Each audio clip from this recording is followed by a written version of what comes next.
Government hospital தர்மாசுபத்திரின்னு சொல்லுவாங்க கிராமப்புறங்கள்ல.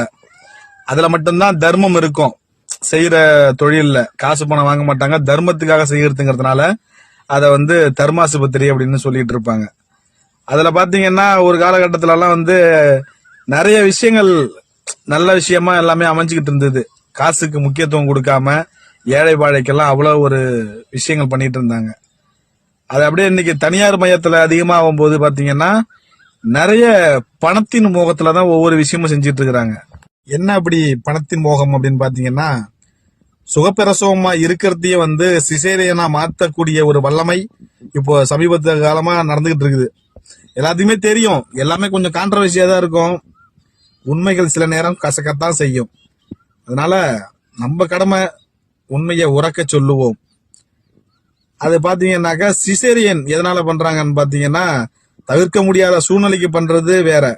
ஆனால் அதை பிரைவேட் தனியார் மயமாக இருக்கிறதுல அந்த மருத்துவமனையில பாத்தீங்கன்னா 13 நாள் அதிகபட்சமா 12 நாள் இல்லைன்னா ஒரு 10 நாளாசம் பெட்டு வாடகை, அந்த வாடகை, இந்த வாடகை, இந்த மாதிரி வாடகை எல்லாம் போடலாம். இதுவே நார்மல் டெலிவரி இருந்தாக்க 2 நாள் 3 நாள்ல டிஸ்சார்ஜ் பண்ணிடுவாங்க. அப்போ அவங்க வட்டிக்கு வாங்கி ஒரு மருத்துவமனையை கட்டியிருப்பாங்க.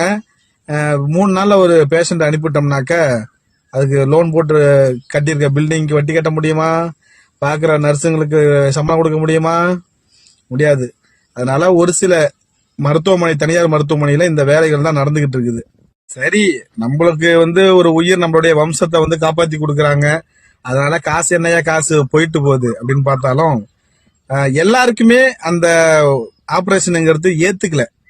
நிறைய பேருக்கு பாத்தீங்கன்னா ஓரளவு உடம்பு ஏறுது அந்த ஆபரேஷனுக்கு அப்புறம். அதையும் தாண்டி ஒரு சிலருக்குலாம் பாத்தீங்கன்னா அதிகப்படியான உடம்பு ஏறிடுறாங்க.